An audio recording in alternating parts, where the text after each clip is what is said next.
Hello વિદ્યાર્થીઓ, હું છું ભાર્ગવ સર અને તમે જોઈ રહ્યા છો ડીકે સાયન્સ ઇન્સ્ટિટ્યૂટ અને આપણી ચેનલમાં તમારા સૌનું હાર્દિક સ્વાગત કરીએ છીએ.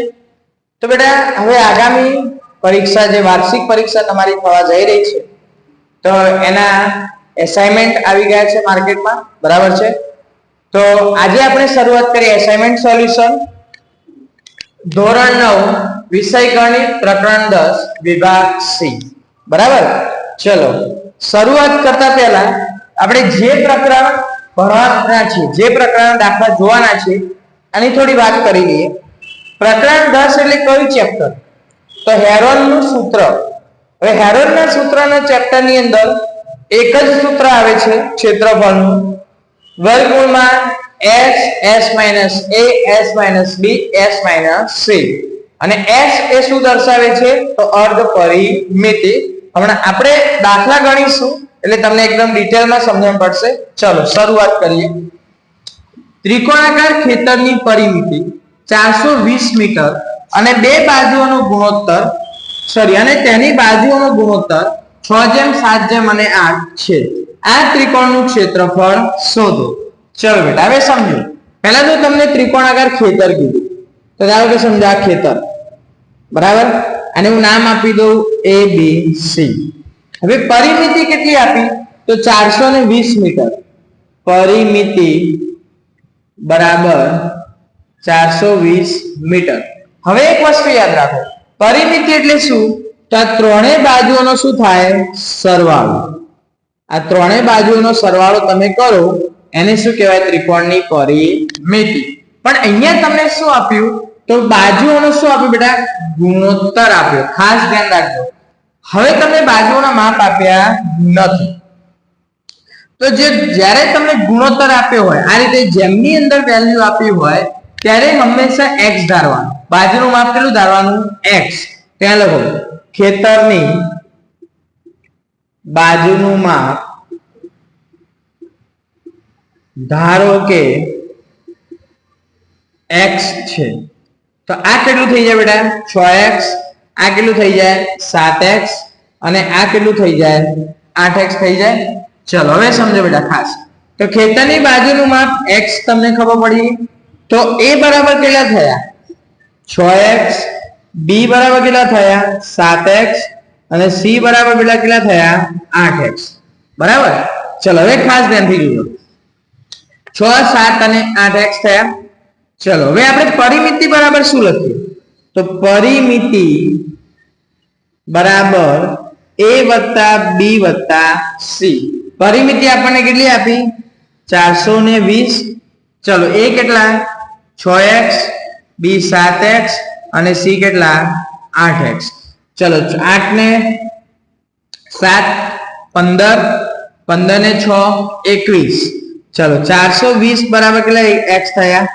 21x થયા. હવે 21x આ બાજુ ગુણાકારમાં, અહીંયા આવે તો ભાગાકારમાં. તો 420 ભાગ્યા 21 બરાબર x. તો 21 દુ 42 0. તો x ની વેલ્યુ કેટલી મળી બેટા? 20 મળી. ખાસ ધ્યાનથી જોજો, x ની વેલ્યુ કેટલી મળી? 20 મળી. ચલો હવે આ જ 20 x ની વેલ્યુ શેમાં મૂકીશું? તો a b અને c ની કિંમતમાં મૂકીશું. તો આપણને કોણ મળશે? a b c મળી જશે, મતલબ ત્રણેય બાજુનું માપ મળી જશે. ચલો તો a બરાબર કેટલા હતા? 6x. તો 6 × 20 કેટલા થાય બેટા? 6 દુ 12 એટલે 120. ચલો b બરાબર કેટલા હતા? 7x. એટલે 7 × 20 એટલે કેટલા? 140. અને c બરાબર કેટલા? તો 8 × 20. 8 દુ 16 એટલે કેટલા થયા? 160. તો જુઓ, a નું માપ 120, b નું 140, c નું 160. ચલો હવે સમજો. તો ત્રણેય બાજુના માપ મળી ગયા ગુણોત્તર પરથી. x મળી ગયો. તો હવે હેરોનનું કયું સૂત્ર મૂકો? હા બેટા, હજી એક વસ્તુ રહી ગઈ. શું રહી ગયું? અર્ધ પરિમિતિ. તો ચલો અર્ધ પરિમિતિ બરાબર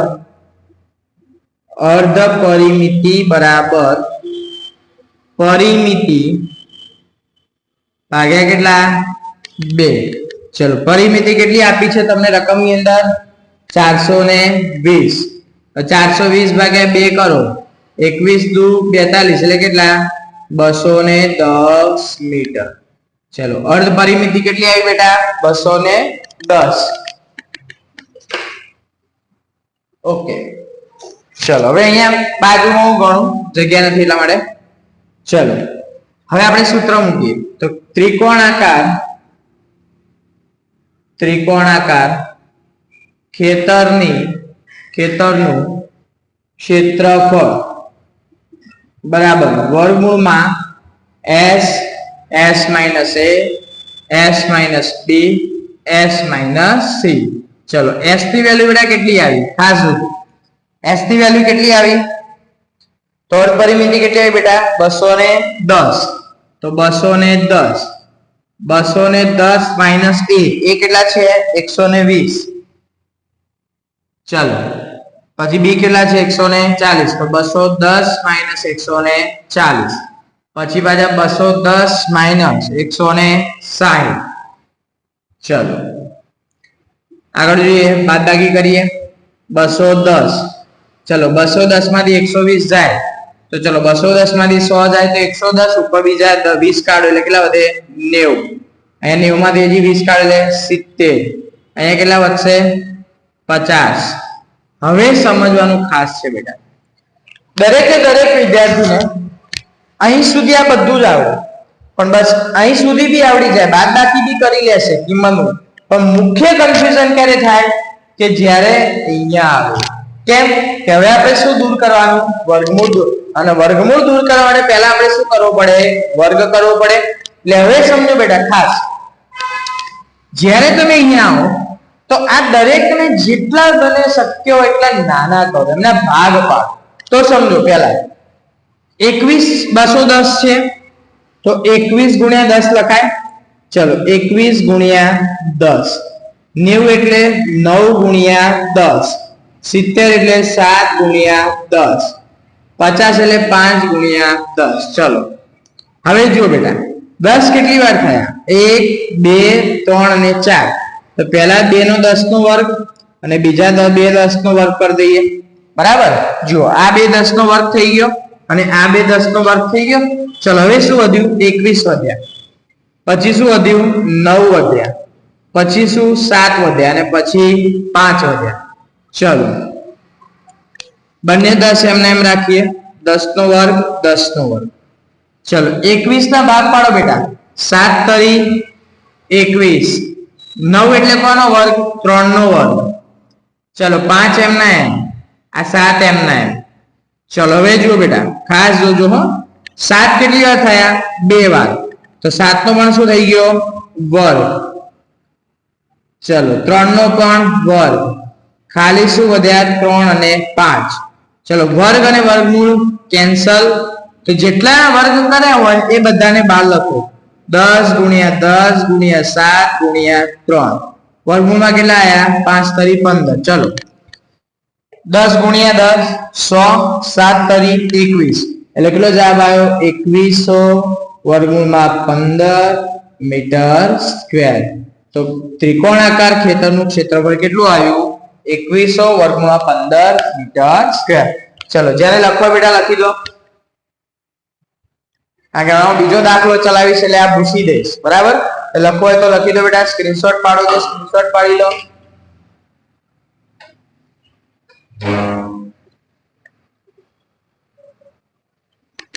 ચલો બીજો દાખલો જોઈએ બેટા. આ પહેલા દાખલાનું છે, હું પૂછી દઉં છું બીજા દાખલા માટે. ચલો બીજો દાખલો જોઈએ.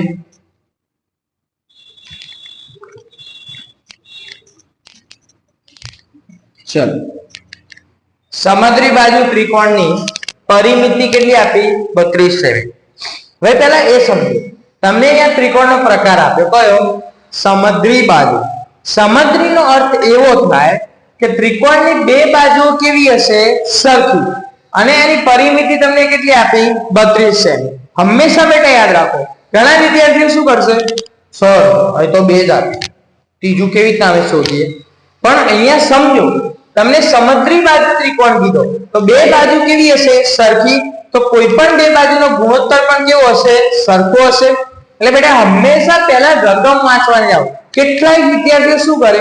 રકમ ના વાંચે. હો આ દાખલો મેં ગણેલો, ગણા બે જશે, પછી જવાબ આવશે એટલે પતી ગયું. બરાબર. એટલે હંમેશા બેટા પહેલા રકમ વાંચવાની, રકમમાં આપેલી ડિટેલ પહેલા એક સાઈડ લખવાની, પછી તમને એક્ચ્યુઅલમાં આઈડિયા આવશે કે હવે આપણે શું કરવું, કયું સૂત્ર મૂકવું, કઈ રીતે ગણવું, કેવી રીતે એપ્લાય કરવું બધું. બરાબર. ચલો અહીંયા શરૂઆત કરીએ. ખાસ જોજો. ત્રિકોણ કયો કીધો બેટા તમને? સમદ્રી બાજુ ત્રિકોણ. ચલો તો અહીંયા હું ત્રિકોણ દોરું. ચલો ત્રિકોણનું નામ આપી દઉં ABC. ત્રિકોણની પરિમિતિ તમને આપેલી છે. ત્રિકોણની પરિમિતિ કેટલી આપેલી છે? 32 સેમી. ચલો હવે સમદ્રી બાજુ ત્રિકોણ કીધો. હવે સમાન બાજુ અને પાયાનો ગુણોત્તર 3:2. તો સમાન બાજુનો કેટલો થશે? 3. તો ધારો કે આ બંને બાજુ હું સમાન કહી દઉં અને પાયાનો ગુણોત્તર કેટલો? 2. તો આ પાયો કહેવાય. ત્રિકોણનું ક્ષેત્રફળ. હવે સમજો, મેં અહીંયા આગળના દાખલામાં વાત કરી કે જેમ હોય તો શું ધારવાનું? માપ x ધારવાનું. તો અહીંયા પણ જુઓ રેશિયો આપેલો છે, તો અહીંયા પણ આપણે કેટલું ધારીશું? x ધારીશું. તો ચલો ધારો કે ત્રિકોણની બાજુનું માપ x સેન્ટીમીટર છે. ચલો હવે આ કેટલા થશે? 3x. આ પણ 3x, આ 2x. ચલો a બરાબર 3x, b બરાબર 3x, c બરાબર 2x. ચલો અહીંયા હું સાઈડમાં લખીશ બેટા, કારણ કે આપણે નીચે જગ્યા જોઈશે આ સૂત્ર મૂકીને ગણવા માટે. ચલો હવે પરિમિતિ બરાબર આપણે શું લખીએ? તો પરિમિતિ બરાબર a વત્તા b વત્તા c. ચલો પરિમિતિ તમને કેટલી આપી? 32. એ કેટલા? 3x વત્તા 3x વત્તા 2x. 3 ને 3 6 ને 2 8. તો 8x થયા. ચલો 8 ગુણાકારમાં આ બાજુ આવે તો ભાગાકારમાં બરાબર x. તો 8 ચોક 32. તો x બરાબર કેટલા આયા? 4 આયા. હવે જ્યાં x છે ABC માં ત્યાં બધે કેટલા મૂકીશું? 4 મૂકીશું. ચલો તો a બરાબર કેટલા છે? 3x. તો 3 ગુણ્યા 4 કેટલા થાય બેટા? 12. b બરાબર 3 ગુણ્યા 4 એટલે કેટલા થયા? 12. અને c બરાબર કેટલા થયા? 2 ગુણ્યા 4 એટલે કેટલા થયા? 8. હવે અહીંયા સમજો બીજી એક ખાસ બાબત કે ઘણા વિદ્યાર્થીઓ શું થાય, અહીં સુધી બધું આવડ્યું, અહીં સુધી બધું ગણી પણ લેશે. બરાબર. પણ દાખલો સાચો કે ખોટો, અથવા તમે જે બાજુના માપ શોધ્યા એ બાજુના માપ સાચા કે ખોટા એ ખાસ જાણો. જો તમને પરિમિતિ કેટલી આપી બેટા? 32 આપી. તો તમે પરિમિતિ નો બાજુનો સરવાળો, પરિમિતિ એટલે જો 12 વત્તા 8 કરો તો 12 દુ 24, 24 ને 8 32. જો બાજુના સરવાળો, બાજુના માપનો સરવાળો કેટલો આવ્યો? 32 આવ્યો. તો આ તમે જે બાજુના માપ શોધ્યા એ કેવા? તમારા સાચા. ઘણા વિદ્યાર્થીઓ શું કરશે? માપ શોધી કાઢશે. બરાબર. તો સાચા કે ખોટા એ જોતા નથી અને પછી છેલ્લે જવાબ આવશે એટલે શું કહે છે? સર મેં આખી રીત કરી પણ મારો દાખલો ખોટો આવ્યો. તો ખોટો જ આવે ને, તમે માપ તો ચકાશે નહીં. બરાબર. ચલો હવે આપણને પરિમિતિ મળી ગઈ, બાજુના માપ મળી ગયા. હવે અર્ધ પરિમિતિ. ચલો તો અર્ધ પરિમિતિ એને સેમી પેરીમીટર કહીશું બેટા ઇંગ્લિશમાં. લેસ વડે દર્શાવીએ તો s બરાબર પરિમિતિ ભાગ્યા 2, 32 ભાગ્યા 2 કેટલા આયા? 16. s કેટલા આયા? 16 આયા. ચલો હવે બાકીનો દાખલો બેટા હું અહીંયા લખીશ, આ બાજુ લખું જોજો બેટા સૂત્ર મૂકી. હવે કયું કરવાનું? સીધું ત્રિકોણ ABC નું ક્ષેત્રફળ. થોડો બેટા જગ્યાનો પ્રોબ્લેમ છે એટલા માટે. ચલો હવે અહીંયા લખો વર્ગમાં કયું સૂત્ર હતું? s minus a, s minus b, s minus c. ચલો s કેટલા આયા? 16 આયા. 16 minus 12, 16 minus 12 ને 16 minus 8. ચલો 16 માંથી 12 જાય તો 4, 4 અને 8. હવે સમજો બેટા, હમણાં પહેલા કીધું એમ બધાના પદના અવયવ પાડો, જેના વર્ગ થતા એનો વર્ગમૂળ નીકળતો વર્ગમૂળ કાઢો, તો વર્ગ થતો તો વર્ગ કરી દો. ચલો 16 એટલે કોનો વર્ગ? 4 નો વર્ગ. 4 એટલે 2 નો વર્ગ. આ પણ 2 નો વર્ગ. હવે 8 ના ભાગ પાડો તો 4 દુ 8. ચલો ફરીથી 4 નો વર્ગ, 2 નો વર્ગ 2 નો વર્ગ અને 2 નો વર્ગ 2. ચલો વર્ગ હવે કોઈ આ 2 નું કશું થશે નહીં થાય, કશું નહીં થાય. હવે શું કરવાનું? તો વર્ગમૂળ વાળા વર્ગમૂળ નીકળી ગયું એ બહાર લાવો. 4 × 2 × 2 × 2 વર્ગમૂળમાં 2. 4 દુ 8, 8 દુ 16, 16 દુ 32, 32 વર્ગમૂળમાં 2 સેન્ટીમીટર સ્ક્વેર. આ શું આવી ગયું? સમદ્રી બાજુ ત્રિકોણનું ક્ષેત્રફળ. ખ્યાલ આવે બેટા? એટલે સમજો આ દાખલાનું તો પહેલા આપણે કર્યું હતું એ ભૂસી કાઢ્યું છે, એટલે બધા ખાસ ધ્યાન રાખજો. આ દાખલાનું છે, બરાબર? ખ્યાલ આવી ગયો? આ જ રીતે હવે રોજ તમને એસાઇનમેન્ટ સોલ્યુશનના વિડીયો મળતા રહેશે, બરાબર? એટલે હવે આગામી અને આગળના દાખલા આવતા વિડીયો લેક્ચરમાં જોઈશું. Thank you.